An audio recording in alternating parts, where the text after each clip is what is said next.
can't imagine my mom ever writing poetry, and yet...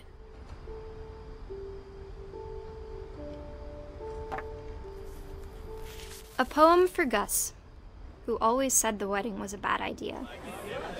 Our father never hit us kids, at least not very hard, before the day my brother said with teenage disregard that he'd be dead before he'd see a wedding in our yard.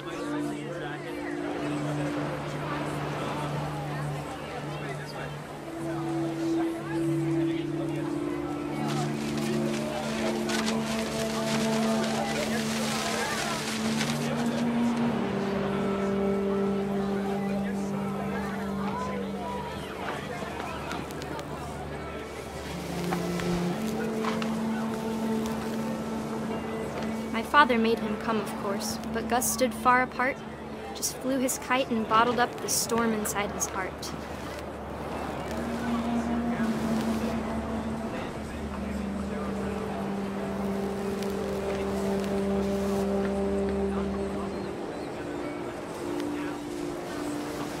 I tried to talk him out of it, but though he'd never met her, "We don't need a stepmom," were the words that I now remember. pronounce you husband and wife. You may kiss the bride.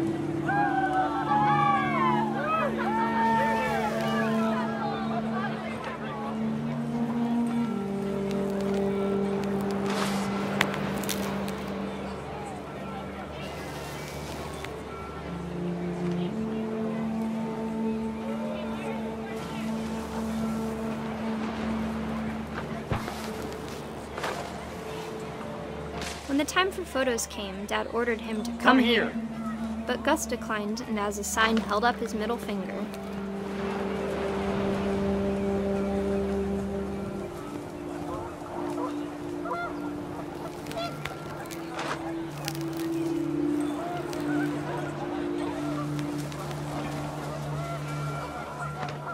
The wind picked up, and panicked geese appeared and quickly went.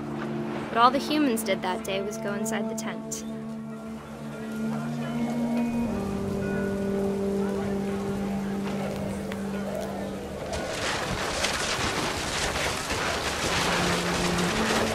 The rain came down in buckets then, but no one seemed afraid that nature might destroy the tent our dad had crudely made.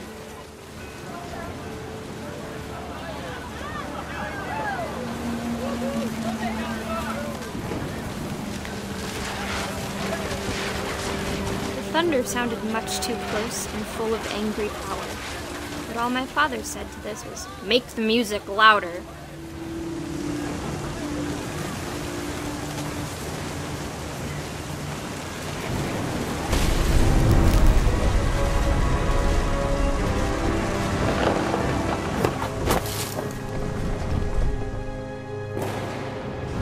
I wish that I could truly say I thought about you on that day. Out there on the beach alone, just you, the wind, the sea, and foam. But I didn't, until we found you.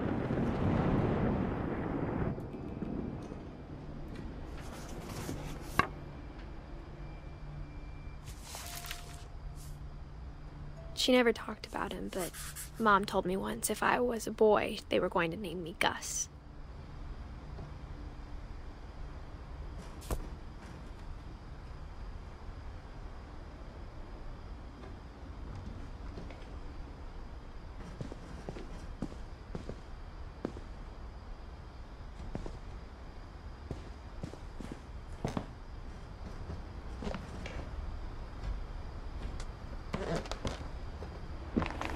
My mom moved up to the loft after her brothers died. At the time, it was as far away as she could get.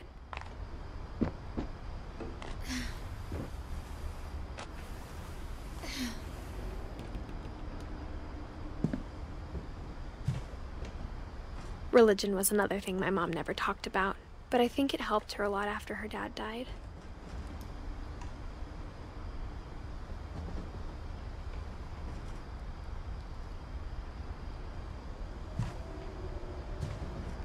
She spent a summer building houses in Calcutta, where she met my dad, Sanjay.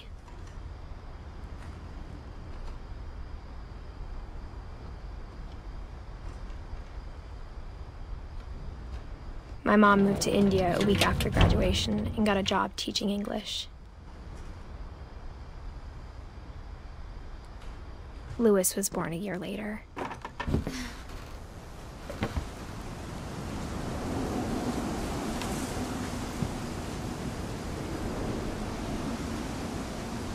When my dad died, I don't think Mom knew where else to go. I'm sure Edie was happy to have her back.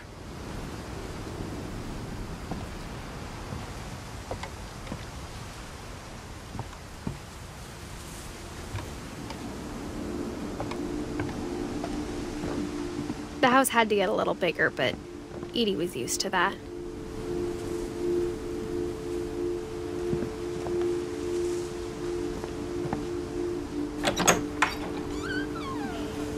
And for a while, things were good. Almost normal.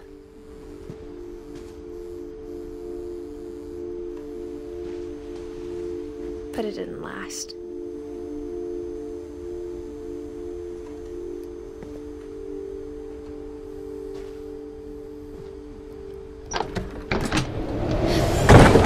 The beginning of the end was Milton's 10th birthday, when Edie gave him a castle.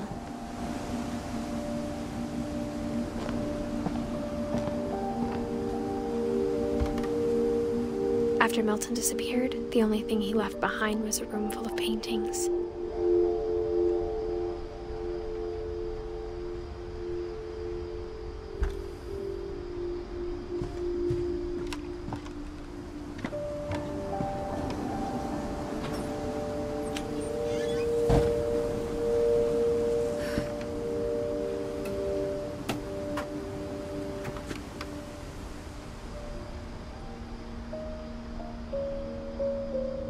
I think Edie was happy to finally have another painter in the family.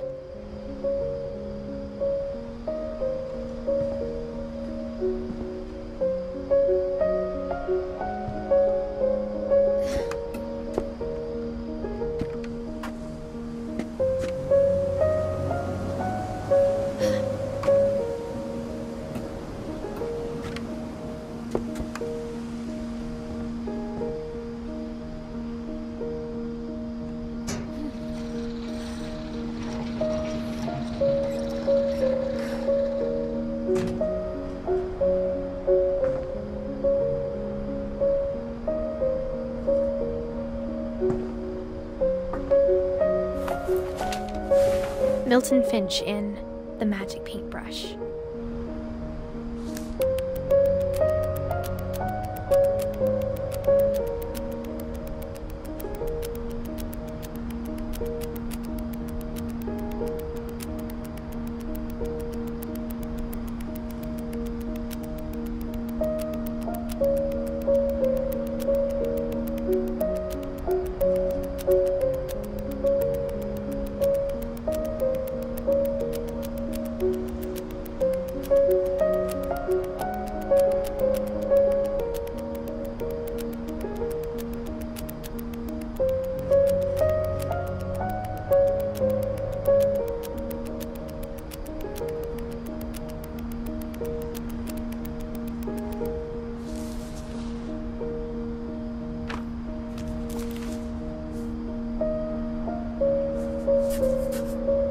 I was 4 when Milton disappeared.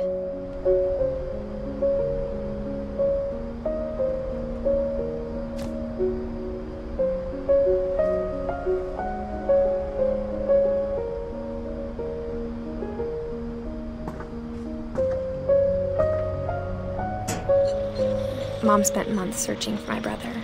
Then she sealed the doors.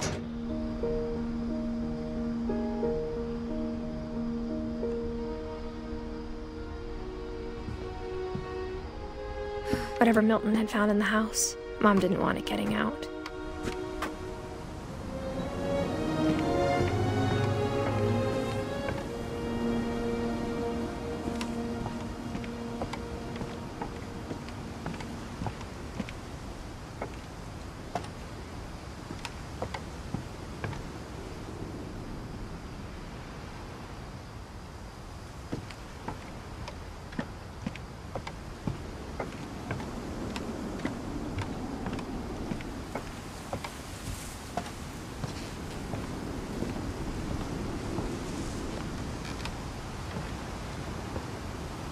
Mom definitely blamed Edie, but I think Louis blamed himself.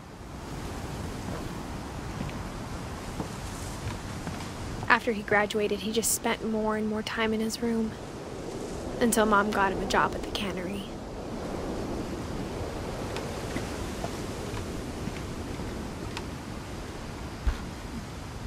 Everyone always told me to stay out of Louis's room, except Louis.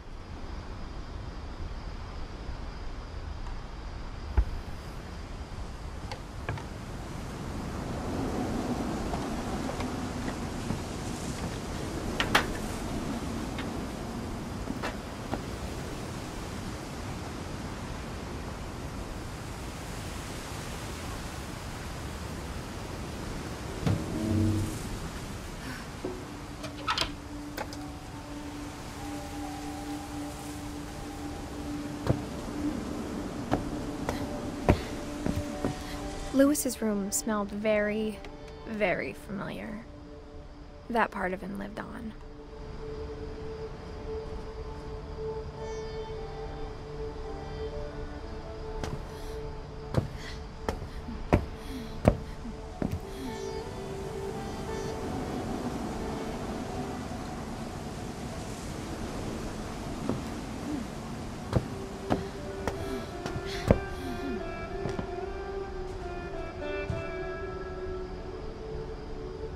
Louis and I spent a lot of time playing games together, but he was surprisingly bad at them. He died a lot.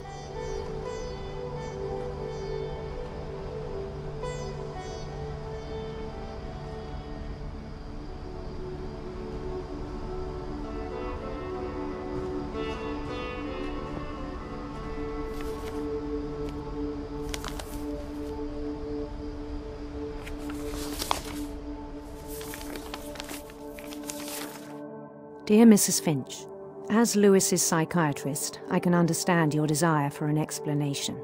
As I see it, the trouble began in January, shortly after we convinced your son to seek treatment for substance abuse. Newly sober, I believe Louis first noticed the monotony of his daily life.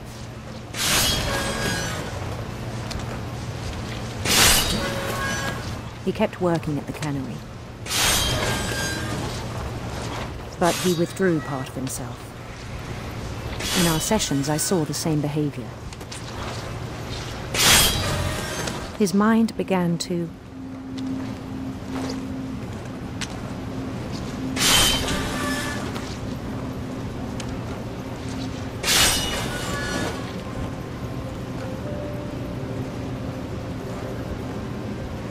wander.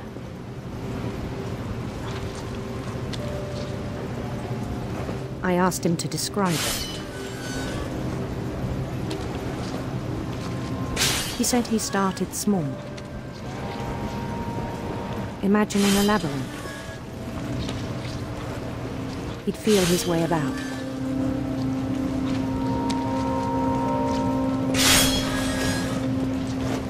Then something moved. Bats and toads.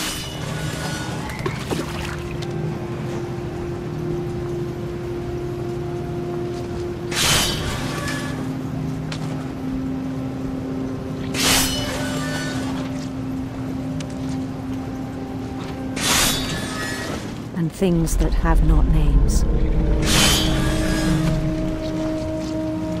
He knew it was all in his head.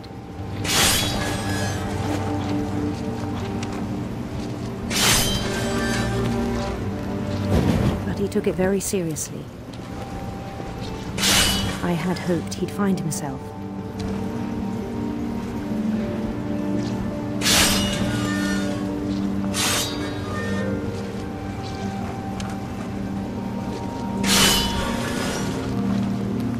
But he found something more.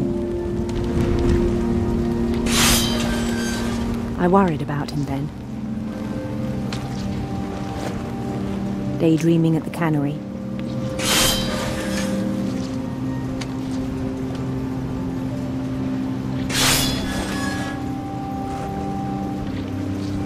I spoke with his boss. But he said Louis had become a model employee. Methodical, tireless, focused.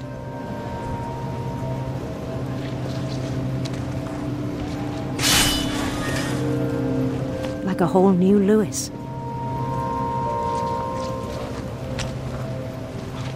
So I let him go on.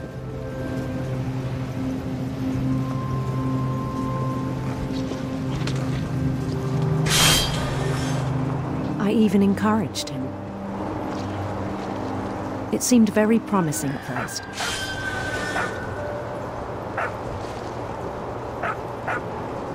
He told me he'd made a new friend.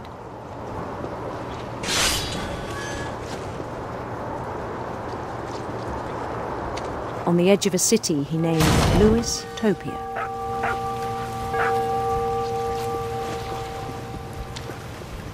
He built the city up slowly, brick by brick.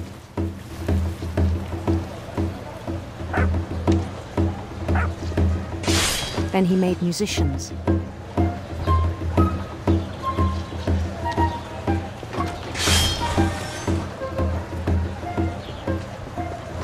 And songs for them to play.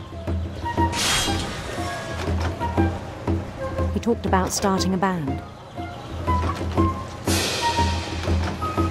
And he was always humming something. Every day his imagination grew stronger.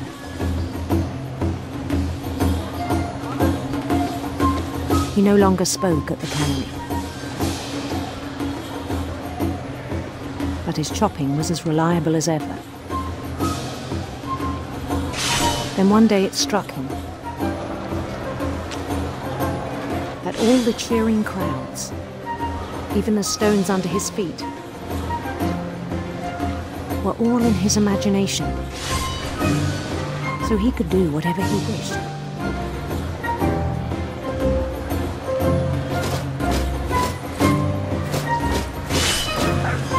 He held an election for mayor. And he won. They begged him to stay, but his mind was already wandering. It became a game for him.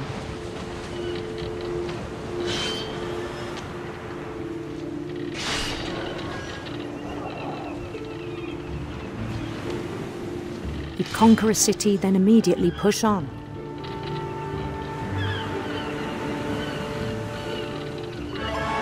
New Louisville.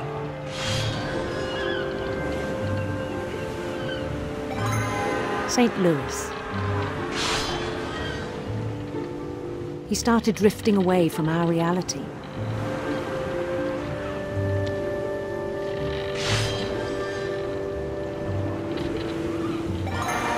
Minneapolis. Until one day he forgot to go home from the cannery. Even as his mother pleaded with him, part of Lewis kept sailing on.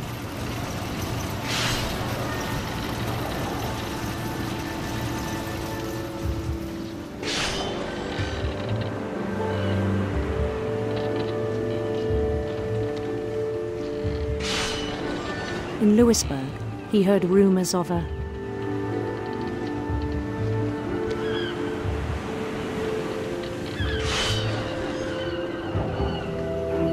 handsome queen.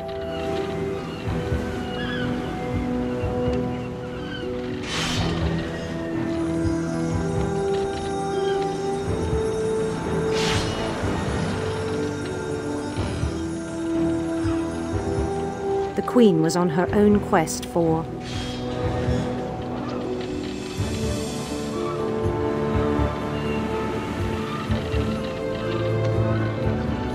sinister serpents.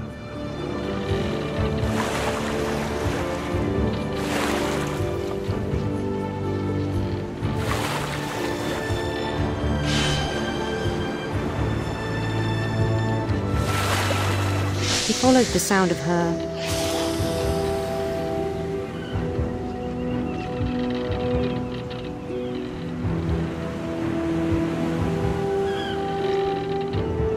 silver harp.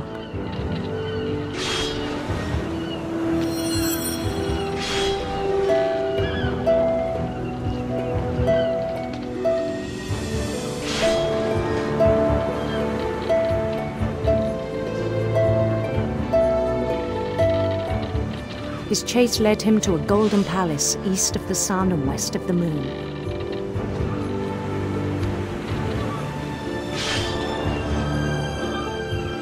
Even then, his logic remained sound.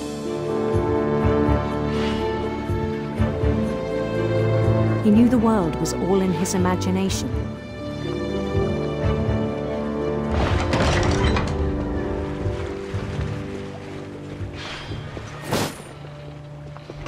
But he was so proud of having created it.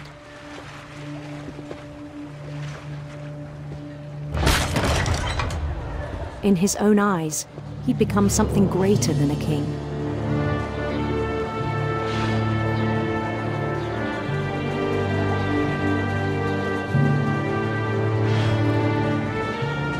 For someone who'd never known success in the real world, I think it was overwhelming. And then it struck him that the real Lewis was not the one chopping salmon, but the one climbing the steps of a golden palace.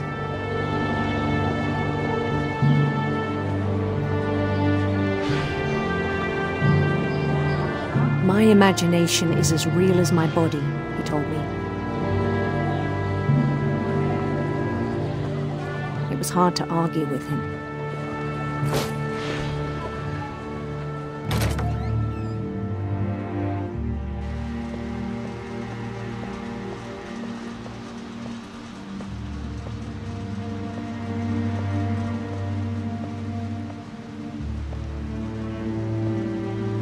He began to forget the world we know.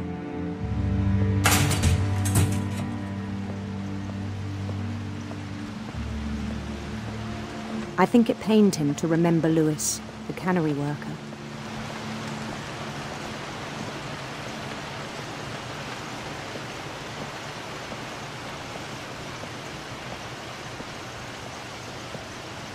He began to despise the man with a royal contempt.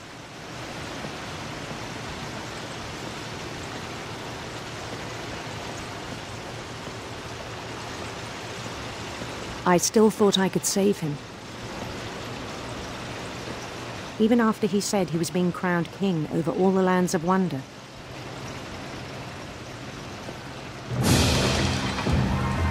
The palace would be packed with his companions.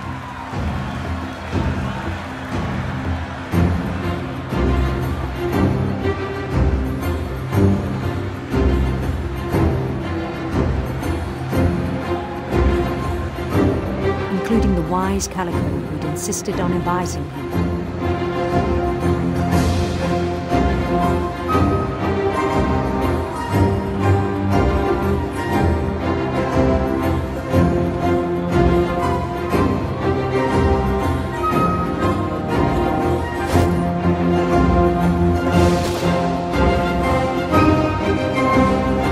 His queen waited, holding his crown.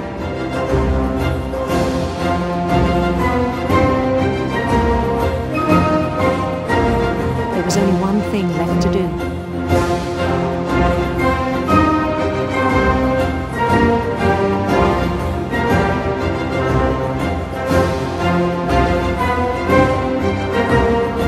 Bend down his head.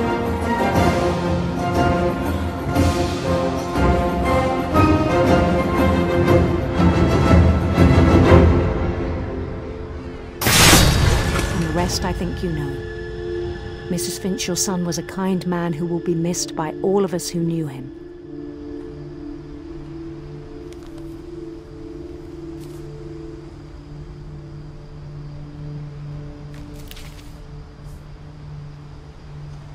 My brother was really cool.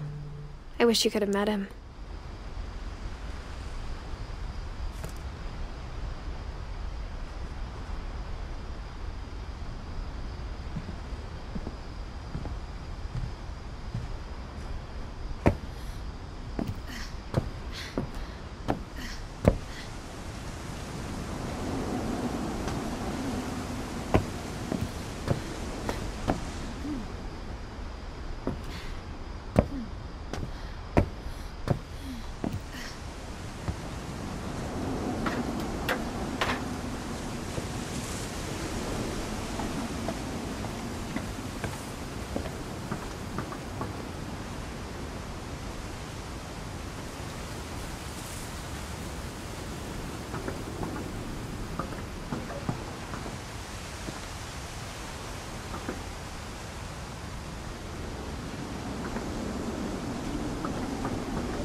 way back from Lewis's funeral, my mom told me to start packing.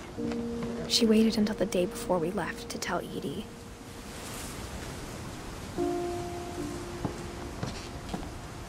I'm not sure if she wanted to make it easier or harder.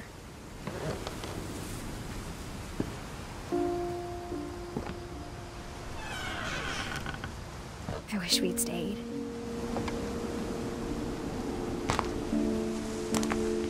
But I understand why we left.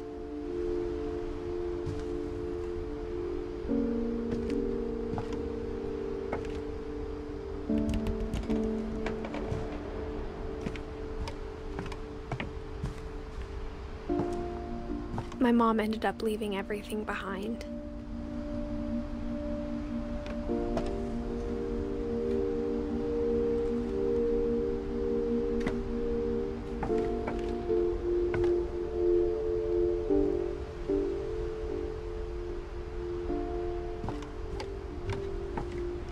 What happened that night had been coming for a long time.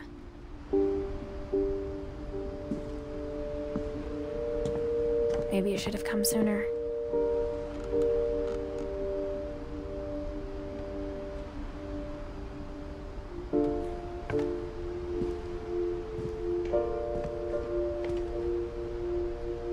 But it had to end one way or another. All that's left now is to tell you about that last night.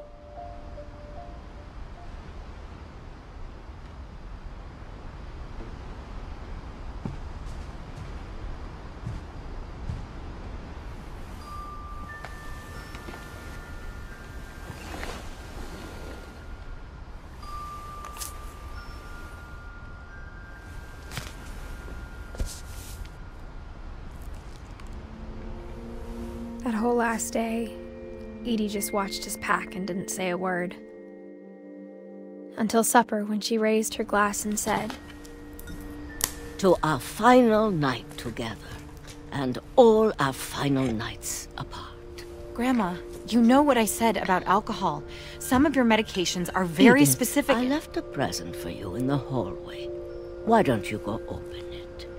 The grown-ups have to argue now. I'm sorry, you're right. We're all leaving tomorrow. Let's just enjoy our last... I'm not leaving. Edith, you're excused.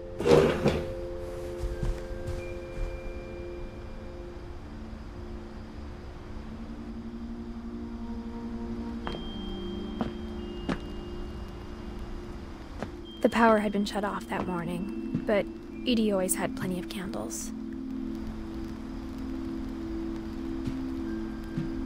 When my mom sealed the library, I don't think she knew about the other entrance. Or that Edie had a key to it.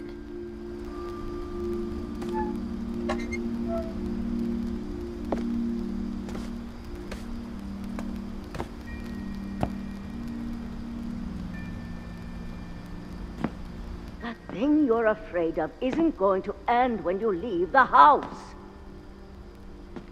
Edith has a right to know these stories. My children are dead because of your stories. I think it's best if Edith and I leave tonight. We'll have the nursing home send a van for you in the morning, okay?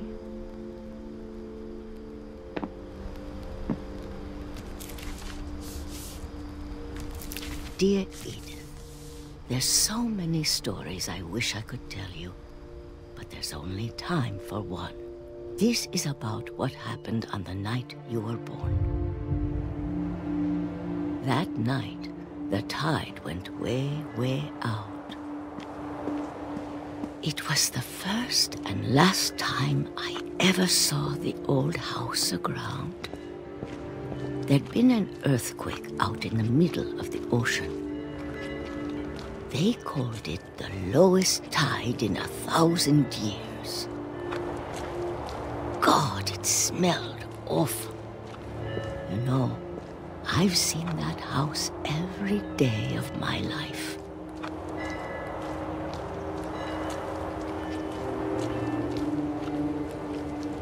But I never thought I'd go back to it. when the fog rolled in, I lost my way.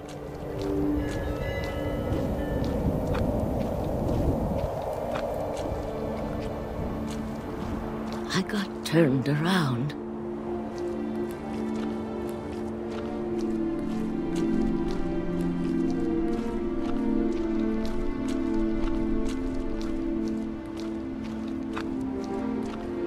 For a while, I wandered.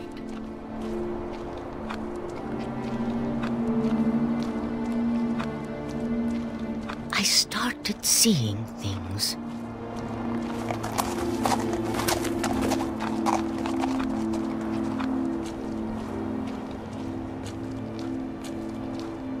Things I'd forgotten had ever existed.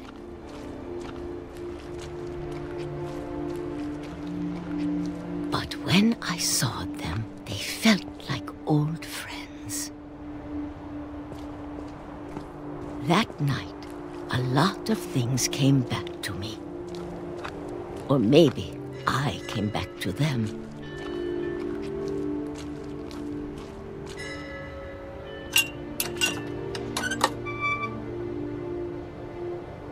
Things I can't explain, but that I need you to try and... Edith, what are you doing in here? It's mine. Edith! Mom, you're gonna rip it. Let go! I kicked and screamed, but Mom dragged me to the car. I never saw Great-Grandma Edie again. The next morning, the van came to pick her up, but she was already gone. After that, we moved around a lot.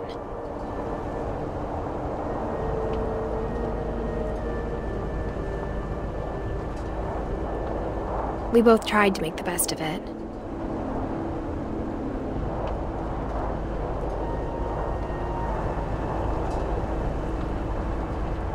A few years went by.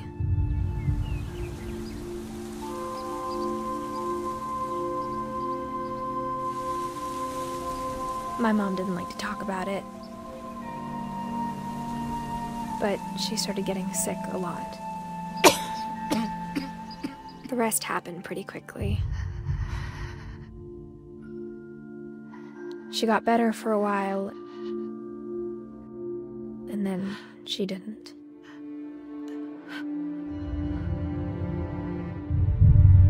And then I was alone. The last Finch left alive.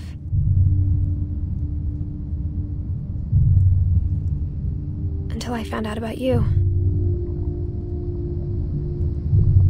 I'm still not sure what to tell you about all this. If we lived forever, maybe we'd have time to understand things. But as it is, I think the best we can do is try to open our eyes and appreciate how strange and brief all of this is. This journal was supposed to be for you. But now I hope you'll never see it. I just want to meet you and tell you all these stories myself. But I guess if you're reading this now, things didn't work out that way.